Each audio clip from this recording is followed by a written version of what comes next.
Hello, everyone, and welcome to this episode of the Nurtured by Nature podcast. Today, I'm not going to be joined by a guest, but I'm here to highlight the work of a charity very close to my heart in association with a worldwide initiative called Podcasthon, which is seeing 1,700 podcasts worldwide coming together to utilise the podcasting community as a vehicle for social change by helping to amplify the voices and work of causes and charities that are close to our hearts. As this is really a central theme on the Nurtured by Nature podcast, I was delighted to have the opportunity to join with other podcasters to shine a spotlight on the amazing projects that remind us of how powerful we are to make lasting and positive change simply by encouraging and taking action to support what matters most to us. Obviously, my focus here is predominantly around nature and the environment,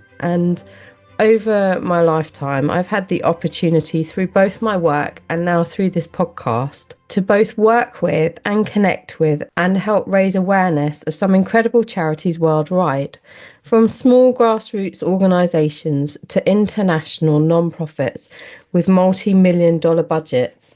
I've seen and experienced firsthand the incredible achievements that often surpass all expectations of what is possible when you bring together passionate people united by a shared intention to help make the world a better place. I've made no secret of my love of trees during this podcast. I'm sure you've heard me mention it on numerous previous episodes. And I also realised that I, like many of us, can be guilty of looking too far afield for organisations to help and support, often feeling that conservation is something that happens out there. And so we often overlook some of the many amazing smaller causes and charities that can quite often be much closer to home. And it's with that in mind that I selected the charity that I wanted to share with you today. And they're a UK-based charity called Moor Trees, which is MOOR trees.org. That's their website. So you're welcome to pop across, and I hope you will pop across and go and learn more about them and how you can get involved. I have followed their work for several years, and last year we were also able to have the opportunity to go down and spend time with the team in Dartmoor at both their nursery where they grow trees and also out in the field with some of their staff and volunteers gathering seed in the October before their tree planting season commenced. We were also able to support them with their ambitious target for this tree planting season, which was to see them plant 34,000 trees on Dartmoor. This number was chosen because it actually is representative of the population of people that live on Dartmoor and call Dartmoor their home. So they wanted to plant a tree for every single person that lived on Dartmoor, and that was 34,000 trees. Now, Moor Trees have been around for a very long time. You might not actually have heard of them before, and I hope in many respects that you haven't heard from them before, because then I'm doing my job of helping to raise awareness and bring them to your attention. And they have actually been celebrating this year, 2025, they are celebrating their 25th anniversary. They have been dedicated to actively restoring native woodland on Dartmoor and the surrounding areas for the past 25 years. And I love the concept of planting trees. I feel like it's a hugely important tool as we try to address the environmental and biodiversity crises that are facing our world. But I learnt so much from spending time with their team, and one side of it, which I'd never really given much thought to previously, was actually around the provenance of the trees that are selected for planting when we are looking to create woodlands or expand existing woodlands. And this is something that Moor Trees do incredibly well.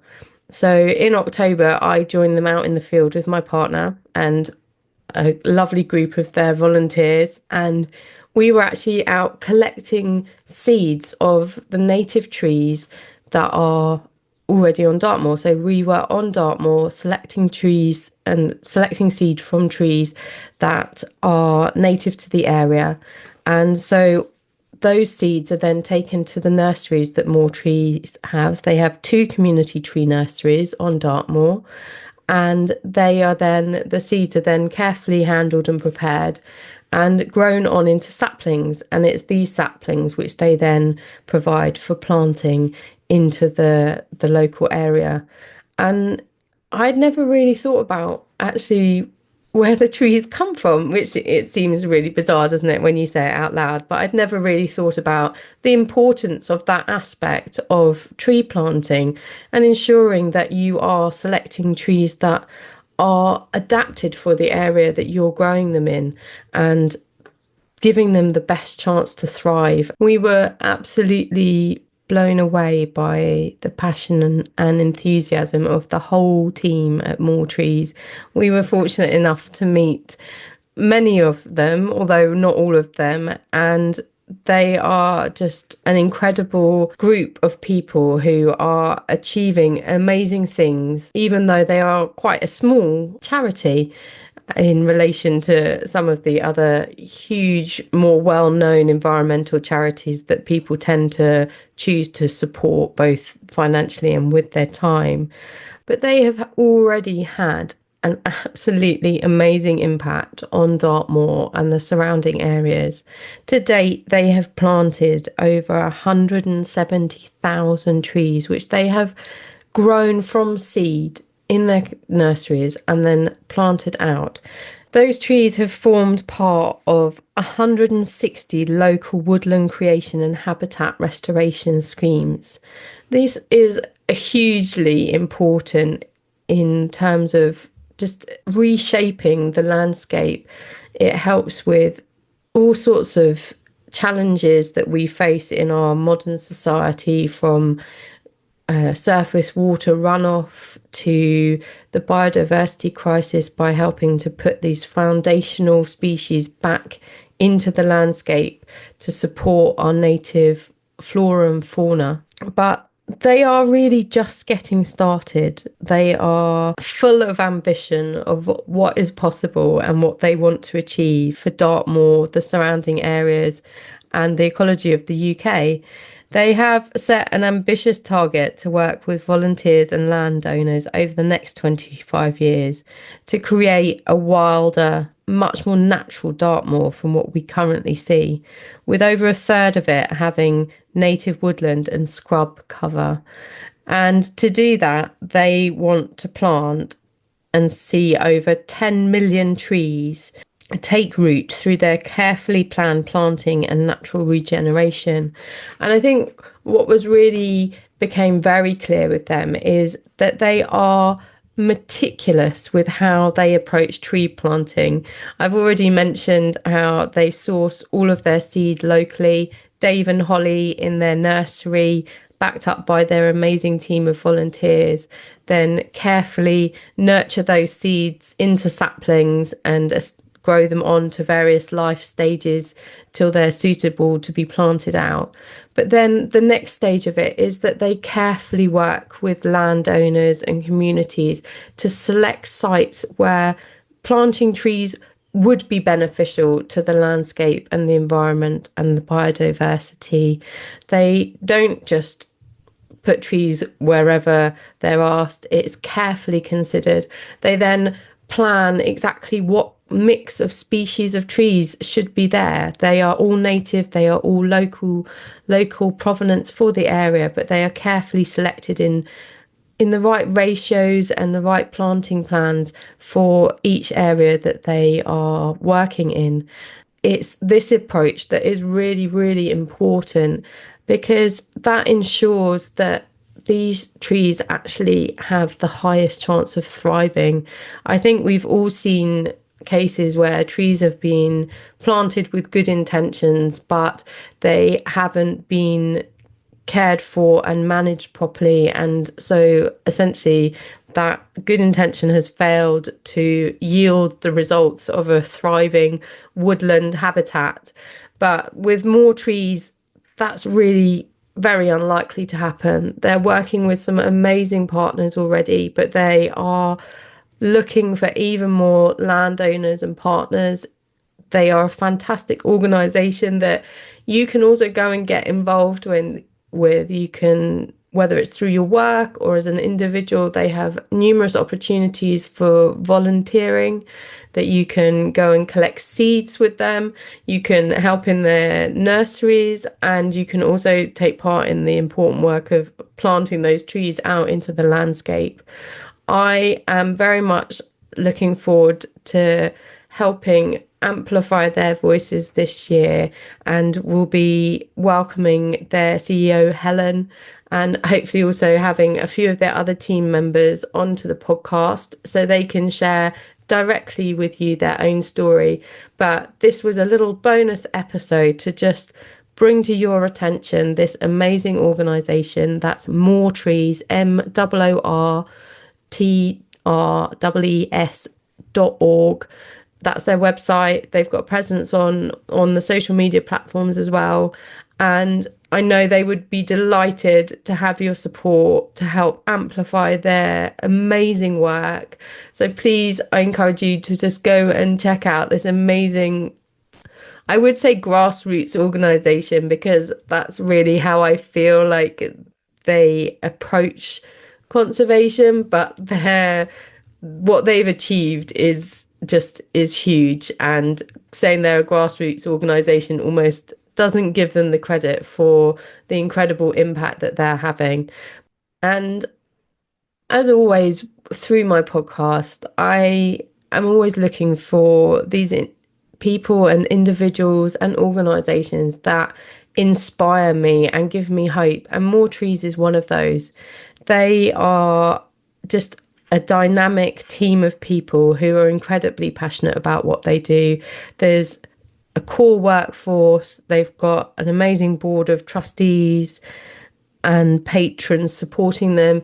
And then behind that, they've got this incredible army of volunteers who really make what they do possible. And I would encourage you to go and become one of them. If you have some money to donate to them, that would be brilliant.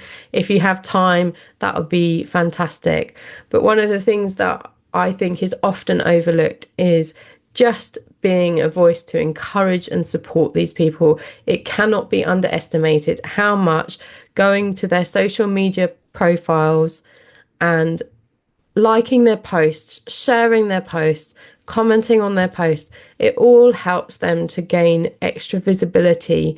And whilst you might not have the money to share with them at this time, maybe you will in the future, or maybe someone will see them because of the support that you've been giving them and help them to achieve their goals. So that's all from me today. As I said, I hopefully will be bringing you an episode with some of the amazing people at Moor Trees later in the year. I've already had some amazing guests over the course of 2025. There's been some amazing people that we've spoken to, other charities that we've already highlighted, like the amazing CEO Brett from rare.org that we spoke to earlier this year. I had an amazing conversation with Paula about her book Bad Naturalist, where we talked about her efforts at rewilding a mountain. So again, that sits nicely with tree planting, although her focus was on the importance of meadows. And again, that feeds back into what Moor Trees do, in that they carefully select sites, because grasslands are valuable habitats too. So it's important that whilst planting trees is hugely important, it's also important that that's done in the right place, and that the sites are selected carefully so that other valuable habitats are also protected that might not be beneficial to be converted into woodlands. So there's been a huge number of amazing people that I've spoken to. We're now up to episode 61. I've got lots more amazing people to bring you. I've got some fantastic conversations coming up. I'm revisiting previous guests. I already had a lovely follow-up conversation with Megan about how herbology or herbal medicine, if you're not a Harry Potter fan, has just integrated into her life. And next week I've got a lovely follow-up episode with Kerry Searle, the animal communicator from Australia. And then following that, I've got an amazing author who's coming on to talk about her new book about becoming a good relative. Lots more stories of hope and inspiration, and I just can't thank you enough for joining me on this amazing journey. We're about 2 years in. I can't believe that has where the time has gone, but every day I'm getting more and more people that I come into contact with who have this incredible wisdom, these amazing stories, and just there is so much hope. There is this growing momentum of people who actually not just want change, but are beginning to see how change is possible. And by supporting them, we can really make a difference in this world. So thank you again for your time today, and I look forward to bringing you another episode next week. Thank you so much for listening to the Nurtured by Nature podcast. I truly hope this conversation has brought some hope and inspiration into your life. I would love to have these messages ripple out across the world. So if you can, please share this episode with your friends, leave a review on your favourite podcast player, and make sure you subscribe so you don't miss the next episode. I would love to hear from you, so please feel free to connect with me on the links provided in the podcast description. But most importantly, thank you so much for being a part of this journey with me. But don't forget to simply get out there and enjoy the natural world.